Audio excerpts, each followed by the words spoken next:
All right, let's get right into this. I want you to forget everything you think you know about this story. Seriously, the book of 1 Samuel is not some quiet Sunday school lesson.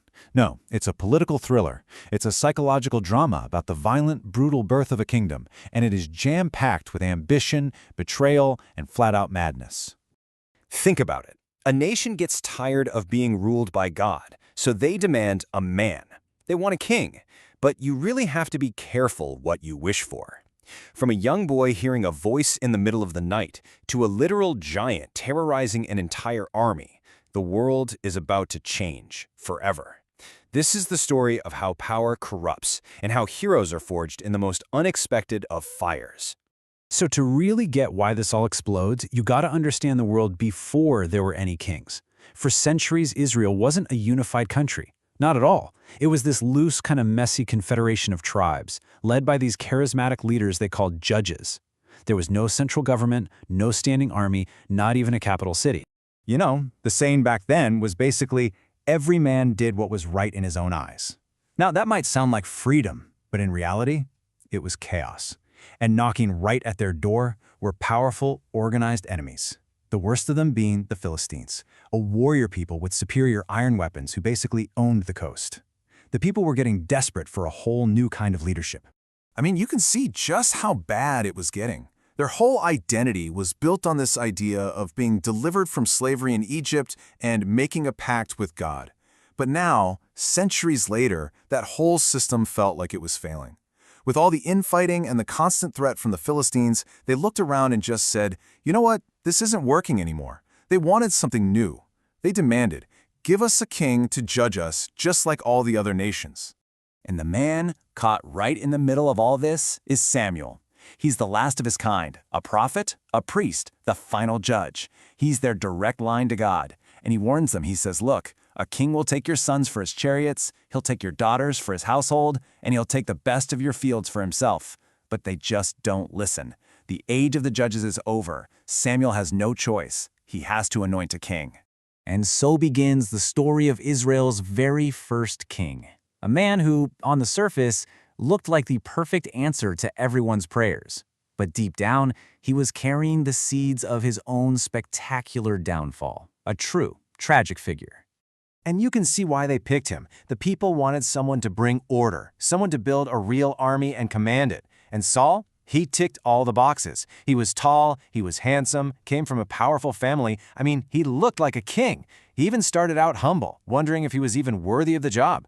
He seemed like the perfect man for the moment.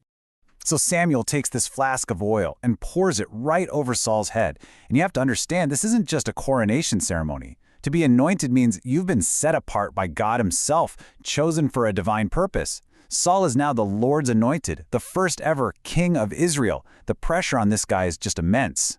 So just as Saul is getting his kingdom together, the Philistines are back. And this time, they have a secret weapon, a champion so terrifying he paralyzes the entire Israelite army with fear. And this one showdown is about to create a new legend and plant the seeds of a bitter, bitter betrayal. Let's just talk about the numbers for a second.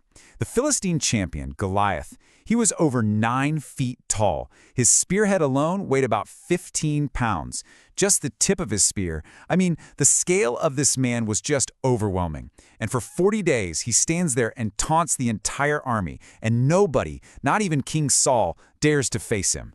And then David shows up.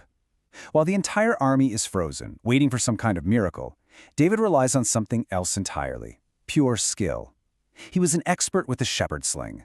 Now, a trained slinger could launch a stone at over 80 miles per hour, hitting with the impact force of a modern handgun. This wasn't a lucky shot. It was a lethal, targeted strike from an expert marksman. Goliath never even saw it coming. But it wasn't just about the physics. It was about faith. While the entire army saw an unbeatable giant, David saw an enemy of God. And with that one act of incredible courage, he goes from being some unknown shepherd boy to a national hero overnight.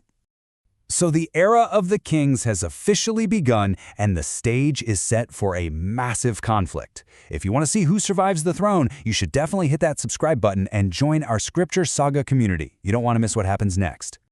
But here's the twist. David's greatest victory becomes Saul's worst nightmare. The crowd starts singing this song. Saul has slain his thousands and David his tens of thousands. And that one little song, it becomes the poison that starts to rot a king's mind.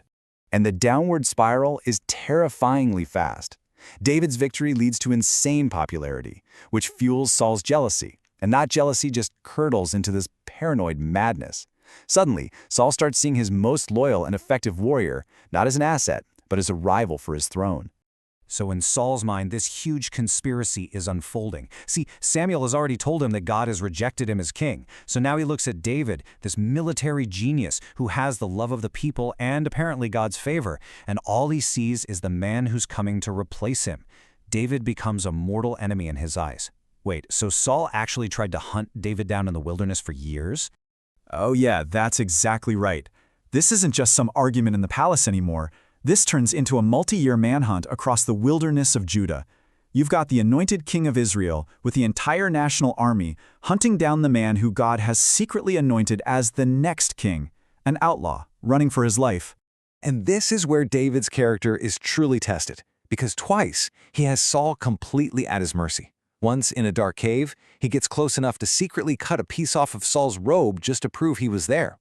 Another time, he sneaks right into Saul's camp while everyone is asleep and takes the king's own spear and water jug from right beside his head. Either time, he could have ended it, but he shows this incredible restraint. He refuses to kill the Lord's anointed. And Saul's reaction when he finds out? It's astonishing. He has these brief flashes of clarity where he just breaks down. He weeps, he admits his own sin, and he even acknowledges that David is the better man and will, without a doubt, be the next king. But for Saul, these moments of sanity, they never last. The madness, it always returns. And this all leads us to the tragic end. On the eve of his final battle with the Philistines, a desperate King Saul, feeling completely abandoned by God, does the one thing he was forbidden to do. He finds a medium, a witch, and asks her to summon the spirit of the dead prophet Samuel, hoping for one last piece of advice. But the message he gets from beyond the grave isn't one of comfort. It's pure doom. Samuel's spirit gives him a final verdict. Tomorrow, he says, you and your sons shall be with me. It's not just a prophecy of his death. It's the complete and total annihilation of his entire royal line. The very next day, on the slopes of Mount Gilboa, the prophecy comes true. Saul and his sons are all slain in battle. Israel's first king, the man they begged for, is dead. So that leaves us with the big question, right? Was Saul just an evil villain? Or was he a tragic figure, a man who completely crumbled under a pressure no person was ever really meant to bear? Let me know what you think down in the comments.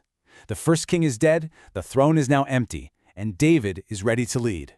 But a kingdom that's been divided by blood is not an easy thing to heal. Next time, we dive into the golden age of David and the scandal that almost brought it all crashing down.